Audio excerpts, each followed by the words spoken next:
Welcome to the Politics of Everything. I'm Amber Daines, your host and podcast producer.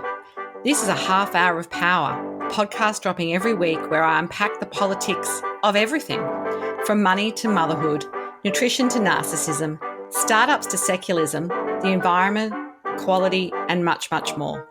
Our guests are seasoned in the field or topic of their choice, even if you've not heard of them yet. This is a non-partisan show.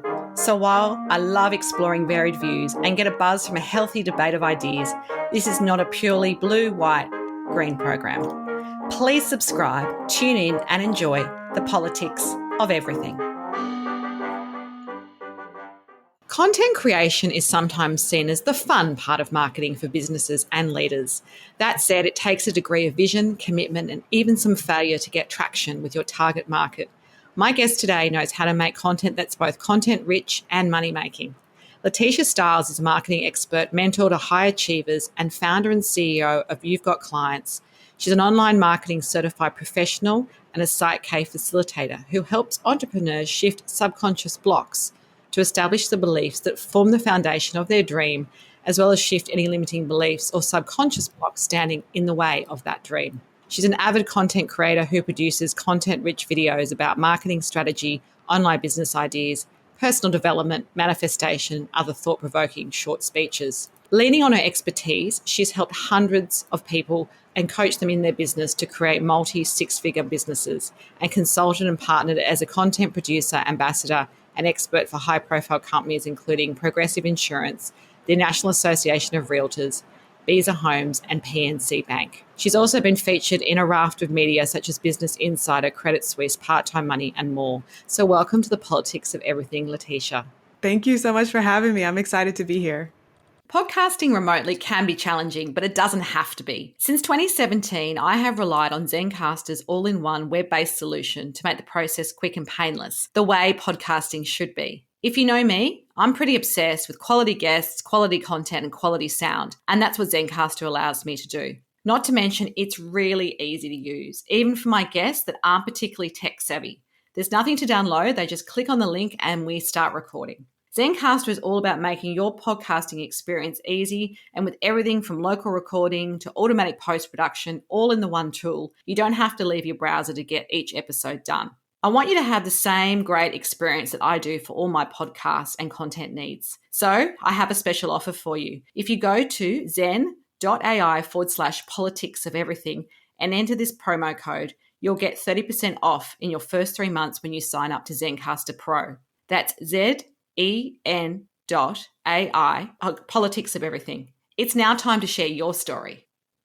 So I just love your name, first of all. We've already just had a chat about that. Obviously, you mentioned it's your name once you've gotten married, but it's a perfect marketing name. And I'm just wondering, as a kid, did you really think that you'd end up in marketing, or did you have other dreams? And I guess what I'm trying to tap into is, were there any signs that you ended up where you were because of your aptitude or interests as a kid? Yeah, interestingly enough, when I was a kid, I wanted to be a teacher. And this was, I think, in around 7th grade. So I was about, 9 years old or somewhere around that. And I was asked, what do you want to be when you grow up? And I always admired my teachers. So my answer was, well, I want to be a teacher. And as I got older, I definitely didn't see myself in marketing. I ended up getting a Spanish degree, and then I went back to school and got a finance degree. And I essentially fell into marketing and really found my love. And I love what I do.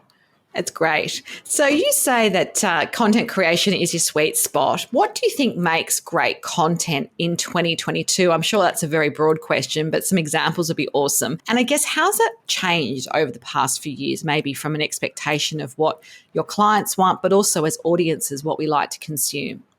Yeah, I think the foundation has not changed in the past 100, 200 years. It's really all about storytelling, being able to tell a compelling story and then bringing that through whatever platform you might be using. I like to think back to, some of the people who were selling from buggies and carts in the streets and trying to get people to buy concoctions and things, back in the day when, no one really understood that you couldn't just rub a balm on your arm and then suddenly heal yourself. that whole process of learning how to tell a good story, that's still the same process that we use now to sell and to market ourselves. And I would say the difference and the nuance these days with social media is that now we're really creating in the side of the framework of the platform. And we just need to pay attention to what is trending and what's working well today. And today, what's working well is video. And so we really have to be able to tell a story and tell a concise story really in almost 30 seconds right now is really kind of like the attention span and the sweet spot. And we're seeing that with YouTube shorts, with Instagram reels, with TikTok videos. They're all around that 30-second, under 1 minute mark. And we really have to be able to tell a compelling story in that short time frame. Absolutely.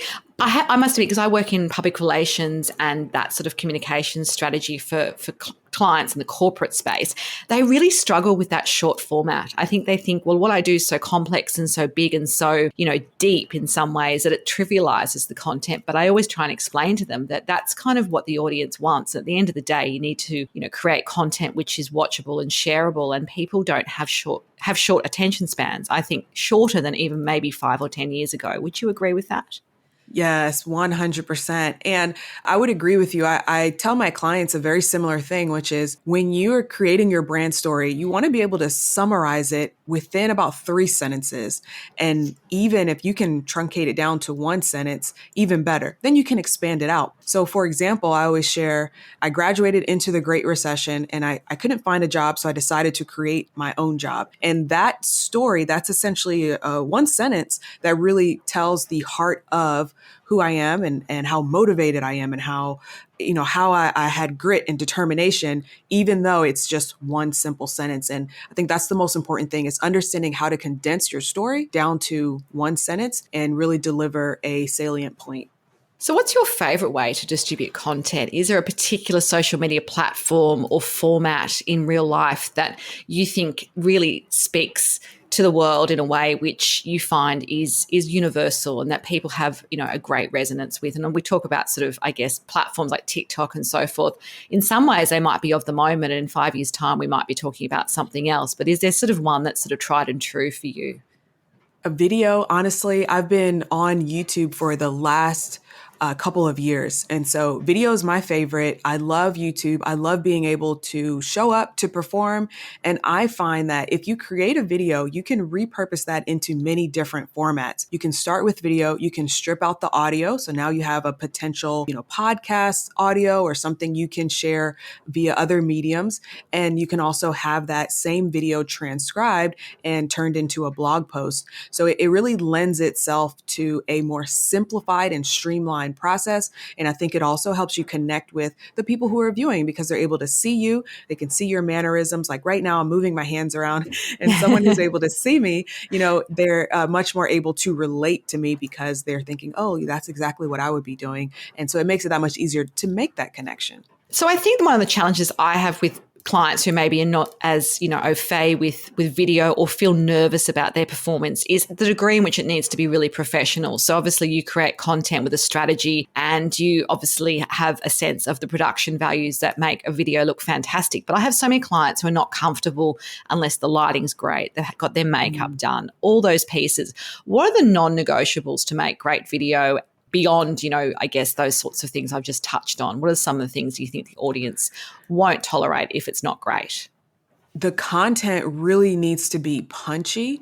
And even if your lighting is not great or your audio is not great, it's really more so about showing up with a vibrant character and giving it kind of like that 120% energy, because some of the video will kind of drain a little bit of it out. So you definitely want to sort of overact just a little bit and, really project. And with that, what I'll say is, like, these days, yes, we are looking for a little bit more professional quality content. But what I'll say is that if you don't take the time to actually just practice and get out there and do it, when the professional camera is on and you're, in those bright lights, you're going to have a harder time actually presenting what you want to present and saying it in a way where, people are ready to receive that message. And so, it might fall flat. So it's important to just get out there, start creating content, and then you can fine tune as you go.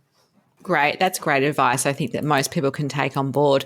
So, creating content can be quite time consuming and expensive, particularly if you're doing this long term as part of your marketing strategy. What rules do you set for yourself and your clients before they even create that video or share an idea online that actually lands and creates noise for all the right reasons? What's some of the process that you go through?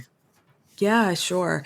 So the one thing that I also do tell my clients are the rule is that there are no rules, and that generally helps them to let go of some of that stress and anxiety. But as far as creating videos, what I want them to do first is I tell them to think of the person on the other side. Imagine just one person. When I first started creating videos, I was thinking of my sister sitting down and watching the video. So as I was creating the video, I'm thinking of her, which made it a lot easier for me to be relatable and conversational instead of stiff and thinking, oh, I'm in a room full of people who are all watching me and they're all judging me. So that's generally one of the first things I suggest. And then secondly, I would suggest to determine whether you need a structure like a teleprompter and a script, or whether you're a bullet point type of person. Some people have a difficult time speaking succinctly, and therefore they need a script. They need to be able to follow along. And other people, if they have a script, they'll feel too stiff, and therefore they just need bullet points, and they're able to speak in clear sentences that have an end. You mentioned that you were in PR, so I'm sure you understand about some of the media training that's required to make sure that there is an end to your sentence and it doesn't Yes. continually run on. Yeah, and I think the challenge is, I mean, I find a lot of leaders that I might work with, they're fantastic and they're eminent and they're articulate, but then you put the camera in front of them and all of that tends to be overtaken with the self-talk and the mindset stuff. So one of the things you specialize in is overcoming self-limiting beliefs that block that creative content for some people. How do you help people actually overcome maybe that side of it before they even get to the point where they can produce a video? Yeah, that's a great question. This is one of my favorite things to work on with clients. The first thing that we do is I try to help them loosen up, right? Get the jitters out. We might laugh a little bit and just, think of some things that cause them to be a little bit lighthearted. And once we do that, as they start recording, I'm going to, start talking to them about, okay, what's going through your mind right now? Because obviously I can't hear the internal talk that's going on. So I need to know what they're thinking so that it's easier for me to give them a plan of attack. Once I know exactly what's going on, some of the thoughts that they might be having, that's when I'll share some sort of story or a metaphor or something to help them sort of reposition that fear so that it's not necessarily gone. It might still be there, but it's something that they're now able to walk around instead of carry with them as they're recording their videos. So we really want to make sure we're clear on like, what's that internal talk, and provide some tactics and strategies to help them to walk around that fear so that they can continue to move forward and record their video content. And does that process usually take some time? I mean, when you're working with clients, is it something you would do the day before they were doing a video, or would this be kind of part of a program that you would put together in parallel with some of that content creation that you're trying to get from them so that you get some authentic voice in there and obviously they're happy with the outcome of that experience as well once they've produced the video or the other content? Yeah, typically we do this during a retreat that I host. It's called the Royal Retreat. And during that retreat, we're doing a lot regarding subconscious blocks. And at the same time, we're doing activities that help to elevate their vibe, raise their vibration, and help them truly step into and assume the throne in their business where they're coming in more confident. And so with that prefacing us recording the video content, it's that much easier to sit down in front of the camera, start recording and, record plenty of, short form videos, whether it's reels or TikToks or whatever it is, videos for YouTube and get all of that out after they've had this time to really loosen up and get into a good, confident vibe. So there's obviously people create content for a whole bunch of reasons. A lot of people, it's about driving sales into their business. However, I've seen many times where businesses have great content, and then I might be working with them behind the scenes on a PR strategy or a communication piece, and they'll tell me they actually haven't got any sales, despite the fact they might have a lot of views and a lot of followers. How do you link those two together? Are they things that you practice in your business to help people with that process of conversion, if you like? Yeah, this is where there's definitely a fine line in the type of content that you're creating. So there's value-based content and then there's conversion-based content. And value-based content would be your, 3 steps to XYZ, 5 ways to, do whatever your expertise is, right? To explain that type of content. Then your conversion based content is more going to be around breaking down beliefs so that the person is ready to take the next step and take action. And so that type of content might be something like why your book didn't sell or why you're struggling with XYZ. And that type of content is, once again, it's designed to break those beliefs so that the person is ready to take the next step. The problem that comes in is when the creator doesn't understand the type of content that they're creating. And so they attempt to provide that value-based content and then do a call to action at the end, which is fine, but then they don't necessarily see the conversion. And their thought is, well, I'm creating valuable content and you are, but you're also not necessarily helping that person to have an aha moment so they understand what their next step is. And so it's important in marketing that we understand that we have to create both types of content and we mix and match them together, similar to how Gary Vaynerchuk shared jab, jab, jab, right hook. Your value-based content is your jab, jab, jab, and your conversion-based content is your right hook. Yeah, that's great. I love that analogy. It really brings it to life, I think, as well for people. So what's some of the most challenging content creation process that you've been through or a client experience? Obviously, I'm not expecting you to name and shame that client, but did you ever have a client where it became very difficult, but you actually learnt something in your own business practice from that experience, and what did that really teach you? Because I know in my business, it doesn't always go well with clients. For every success story, there might be, a couple of clients who maybe haven't really understood what the brief is that they've given me, or they haven't really understood what PR could do for their business and what it can't do. So you must have had similar experiences. And is there something that sort of stands out for you to share with the audience today? Yeah, absolutely. The biggest area and the biggest block is around the brand story. So there's a client in particular that I'm thinking of who really struggled with trying to put together a brand story. And as I mentioned before, I asked that they summarize it and get it down to where it could be summed up into 1 sentence or 3 sentences. And, she had the hardest time with it, but she never said anything about it. She didn't reach out. She didn't say anything until I reached out and I said, hey, what's going on? Where's your brand story? It's time for us to, to review this and look it over. And she said, I'm just really struggling with it. And I need to, hop on the phone in order to get some help. So I said, okay, great. Let's schedule a call. During the call, what I realized is that, and she's not the only one who's gotten stuck on the brand story. During the call, I realized that there's such a belief that I need to include my entire life story. And then when it's time to truncate it down to a brand story, it's like, well, I don't know if I should share this because it's personal or should I share that? Like what do I share? And so when it comes to content creation, I find that that's often a big stopping point where people just really don't know what to share. And so what I suggest that they do is, think about the person on the other end of the device, right? The person who's scrolling on their phone or watching you via YouTube. What message did they need to hear? And if it so happens that, you're talking about your divorce because that's a part of your brand story and it's why you're passionate about what you do today, then sure, share it. But if it's not a part of your brand story and it's not necessarily going to help them along their journey, then there's no need to share it. And I find that that's where people get stuck, is understanding what should I share? How much should I share? Because most people think they need to share their life story and it's not necessary for you to do that. So your most important career mentor in your particular journey, and why? Ooh, this is a great question.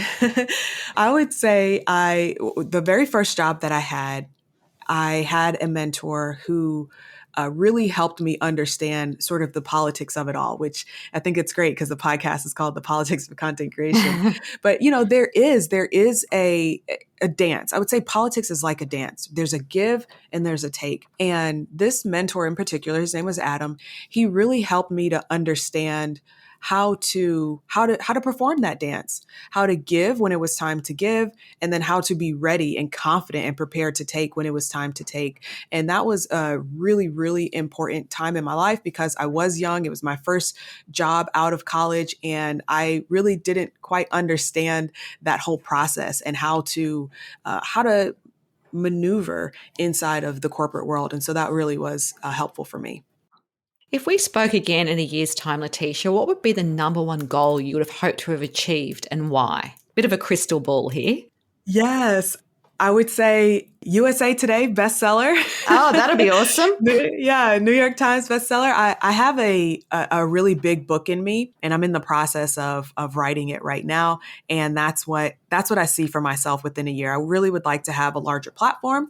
I'd like to be able to reach even more people, not just on the topic of marketing, but on what really matters, which is, being able to master your mindset and being that business owner or individual who can achieve whatever you'd like to achieve because you've got the strong mindset in order to do it. So that's my 1 year, 12 months from now. We'll have to catch up then and see how it all worked out. Yeah, we'll circle back and find out how that's going and maybe chat a bit more about the book. We've had a great conversation today, and obviously there's so much that you could share in the time we've had together. But really, what would be your final takeaway message for everyone listening on the politics of content creation as we wrap up today? Yeah, sure. I would say don't overthink the content that you want to create. Think about, once again, what the person on the other end of the device needs to hear from you right now. For example, the conversation that we've had today didn't necessarily touch on every single part of my expertise or my history, or, we didn't have to go into everything, but there was a specific message that I knew I wanted to share. And that was about, don't overthink it. And so as you're going through and creating your content, remember that it's okay to just share that one message, whatever message you have for that day in that piece of content. And there's always more content that you can create at a later date. Well, fantastic to chat to you today. And if you do want to contact LaTisha Styles, there will be some details on our show notes. Until next time, take care. Thanks so much for listening today. If you've enjoyed the politics of everything, I thrive on your feedback. So please add a short review and share the podcast with your network through Apple, Spotify, and all the usual suspects. I'm always on the hunt for new and diverse guests, so if you or someone you know has a fresh idea you're busting to get out there, please email me at amber@amberdanes.com and my crew will get back to you very soon.